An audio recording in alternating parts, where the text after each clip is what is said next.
Florida, once praised as paradise, is now hiding a shocking secret behind those postcard-perfect palm trees and vibrant skylines.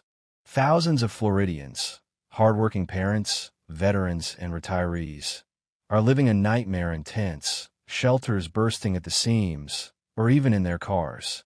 While tourists see luxury, another story unfolds just blocks away, hidden from view.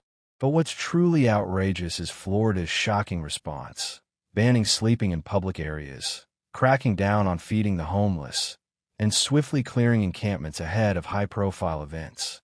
Some call this maintaining order, others label it outright erasure. This isn't just about poverty, it's about a system turning its back on people who once paid taxes, raised families, and served their country. How quickly stability crumbles when society chooses to look away. But here's the chilling reality. The question isn't why people are homeless. It's how many more Floridians are just one crisis away from joining them. When people picture Florida, they see white sand beaches, crystal clear turquoise waters, and magical theme parks. It's the dream destination for honeymoons, retirement, and family fun. But hidden behind luxury resorts and beneath bustling highways is a Florida nobody advertises. A harsh world of tattered tents, old folding chairs, abandoned shopping carts, and worn-out blankets. "I didn't ask for this life," cries a woman who once had a stable career and family before a brain tumor changed everything. They're more worried about people being homeless and where they're living at than people committing crimes. Step just 3 blocks away from the famous beaches of Miami or Orlando's dazzling tourist attractions, and reality hits hard. A stark contrast to those idyllic postcards. Florida ranks among America's top 3 states for homelessness, with more than 31,000 people struggling without stable shelter. And this crisis is only growing. This isn't just about urban decay or chronic poverty. It's hitting everyday families hard. Parents forced to sleep in their cars, retirees pushed out after decades, and students couch surfing just to finish their degrees. Many blame it on rapid growth. Luxury condos replacing affordable motels, rents shooting up over 30% in just 3 years, leaving wages far behind. While officials celebrate record-breaking developments, countless longtime residents face eviction and despair. And when these Floridians lose their footing, society turns cold. Cities across Florida have passed harsh ordinances criminalizing sleeping in public spaces, even though there's nowhere else to go. Churches and volunteers face restrictions just for handing out food without permits. The beaches stay spotless, the brochures flawless, but ignoring this growing nightmare won't make it disappear. The shocking truth is these two Floridas aren't worlds apart.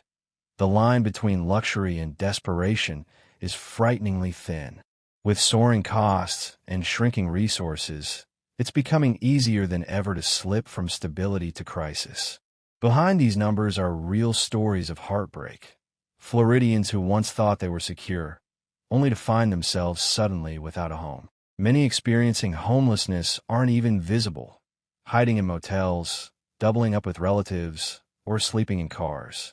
Imagine a single mother squeezing into a one-bedroom apartment with another family, a veteran curled up nightly in his pickup truck, or a frightened teenager spending nights inside a laundromat for safety. In 2023 alone, Florida's unsheltered homeless population surged by 17%, one of the biggest jumps nationwide.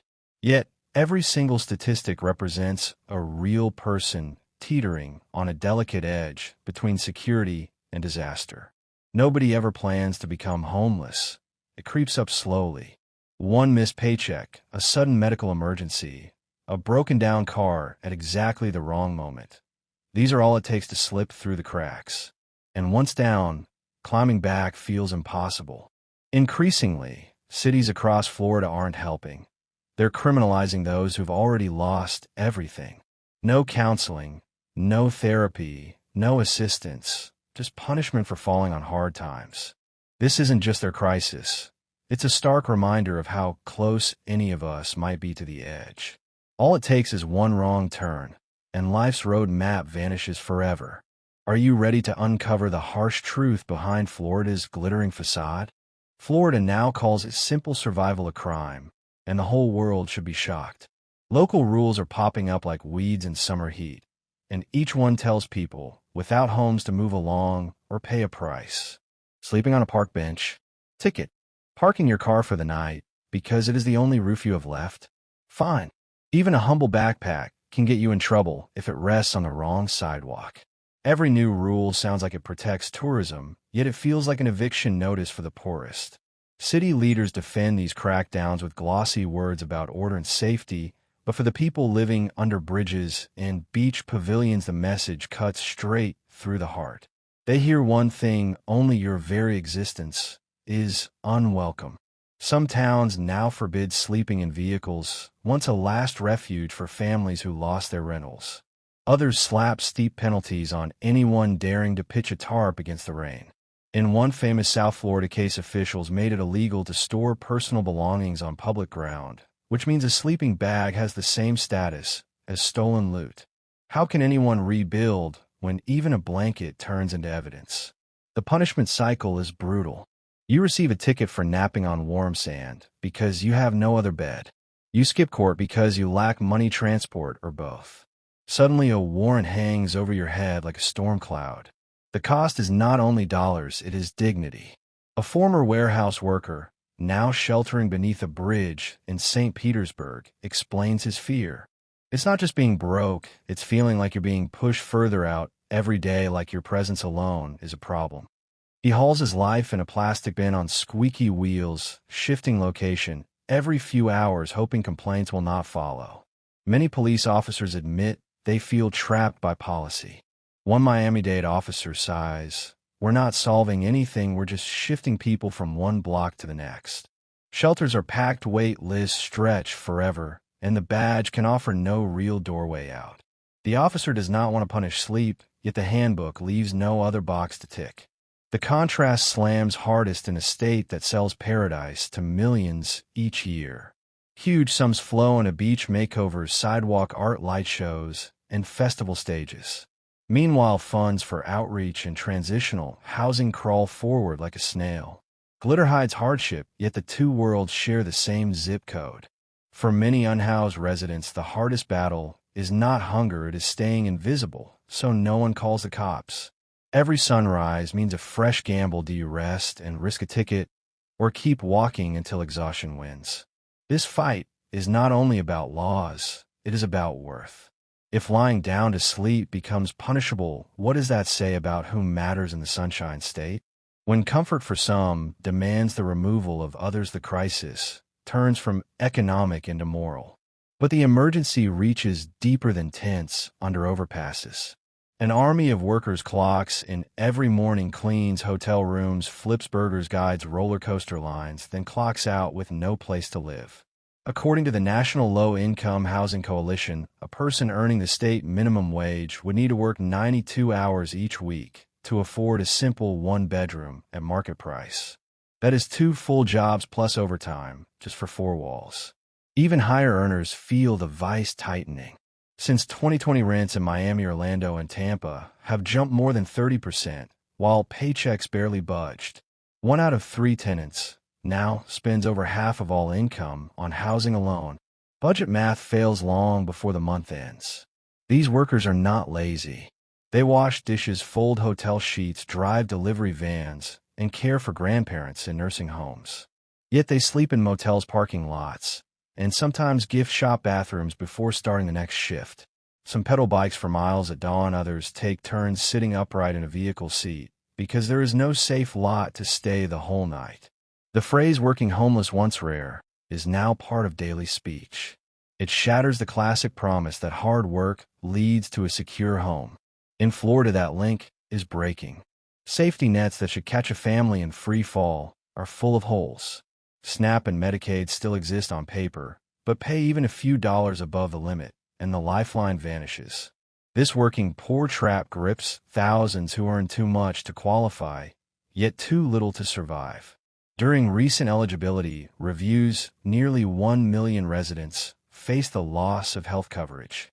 Housing vouchers sound hopeful, yet wait lists in Orlando and Miami-Dade are often closed, and when they open, the line runs for years. Crisis status may push you forward, yet even then the next available slot is a distant mirage. Shelters are supposed to cover the gap, but capacity numbers tell a grim tale. Miami-Dade beds stay nearly full around the year. Orlando sometimes asks families to hold on for days just for floor space. In Broward County, officials may split parents from children to free up separate bunks. Many decline that heartbreaking choice and end up in cars hoping engines will not fail. Mental health support is also scarce. Public funding sits near the bottom of national charts, which leaves counties leaning on part-time teams or outdated referral chains. A person facing panic or deep depression might wait weeks for an appointment that lasts 15 minutes and ends with a list of numbers already disconnected. Floridians caught in this storm navigate more than poverty. They navigate constant negotiation with authority. Each night becomes a chess game about where to sleep without drawing attention. Each day becomes a sprint to keep a job despite miles of travel, sleepless nights, and the looming threat of fines. The larger question hangs heavy above every palm tree. Can society claim fairness if simply owning a backpack is deemed suspicious? When basic human acts such as sleeping or storing medicine invite punishment, the measure of justice is broken. This is not only their fight, it is a flashing warning to anyone living paycheck to paycheck. The cliff edge is closer than it looks, and once you slip, the climb back is steeper than ever. Florida's safety net is tearing apart in real time, and every ripped thread exposes another life on the brink. A weary case manager in Tampa sums up the crisis through gritted teeth. It's not that people don't try. It's that by the time they reach us, they've been turned away 5 times. The words sting like sea salt on an open wound and reveal a brutal timeline. By the moment help appears, the damage is already deep. One sudden eviction, a pink slip, or a hurricane landfall is all it takes. The fall happens in hours, yet the climb back can stretch across months. For many, there is no margin left. Sunshine and booming growth hide a widening shadow, where people slip through cracks that should not exist. These Floridians are not who many picture when the word homeless comes to mind. They have no neon signs and no ragged tents on Main Street. They are the student in clean jeans, the barista who memorizes your latte order, and the young veteran smiling at customers in the store aisle. They keep working while sleeping in cars, motels, or crowded living rooms shared by 2 families. Numbers from the state education department scream for attention. More than 82,000 students lacked stable housing during the last school year. That includes children doing homework in motel rooms, kids nodding off in back seats, and siblings squeezed onto a borrowed couch after school. Each night, their futures balance on a knife edge. Life is even harsher for teens who age out of foster care at 18. They wave goodbye to caseworkers, then stare at a cliff with no paycheck, no apartment, and no adult to lean on. Services exist, yet funding is thin, rules are tangled, and wait lists run long. Thousands of young adults drift through couches quiet and unseen, trying to survive another sunrise. In Miami-Dade alone, more than 1,000 unaccompanied youth wander the streets each night. Many identify as LGBTQ+ and face family rejection. Others left foster homes that could not keep them safe. Some juggle 2 part-time jobs, yet still cannot afford rent before their first paycheck clears. Because they keep moving, they often vanish from official counts, so their pain never shapes policy. A high school counselor in Jacksonville whispers about students who glide through hallways neat and polite, yet sleep in parked cars. They hide their struggle, fearing removal from school. They want diplomas, not pity. Without extra help such as youth-only shelters, counseling, and secure transitional rooms, too many drop out and enter dangerous cycles of exploitation. Florida's youth crisis shows that the system was never built for smooth transition. They do not beg for charity. They demand a clear ramp to opportunity that does not require decoding a maze of offices while still learning to be adults. They are the state's future, yet risk fading into silence if stability never arrives. Look upward, and the skyline dazzles with new glass towers. Miami, Tampa, Orlando all brag about billion-dollar projects. Rooftop pools shimmer in the sun, and condos start near $750,000. Investors cheer, yet for every floor added, more families lose their homes. Data from housing advocates paint a stark mismatch. For every 100 renters at the lowest income level, fewer than 30 affordable units exist statewide. When developers flip cozy apartment blocks into luxury lofts that displace seniors, and working parents rarely see a return option. Rents in Miami have leaped over 30% since 2020. Paychecks have not kept pace. Inflation drags on wallets, and the official response moves like a snail on hot pavement. Whole blocks, once alive with retired couples and dishwashers, now sport velvet rope entrances and valet parking. Critics argue that policy tilts toward gold-plated investment while ignoring long-term affordability. Tax breaks lure builders, yet few rules demand they add units regular people can pay for. Many projects funded with private dollars skip even basic affordability targets. The outcome is predictable skyscrapers filled with vacation homes, while locals camp in lots below. Some cities test fixes. Inclusionary zoning, affordable housing bonds, land trusts. Yet the bulldozers of luxury rise faster than any safety plan. While councils debate the next ordinance, single mothers load toddlers into sedans for another night in a 24-hour parking lot. This is no simple housing shortage. It is a crisis of values. If every new building locks out the average worker, the American dream starts to feel like a gated event. When a waitress cannot rent within 30 miles of the restaurant, progress sounds hollow. Florida is blessed with endless sunshine and miles of coastline, yet what it lacks is shelter that real people can afford.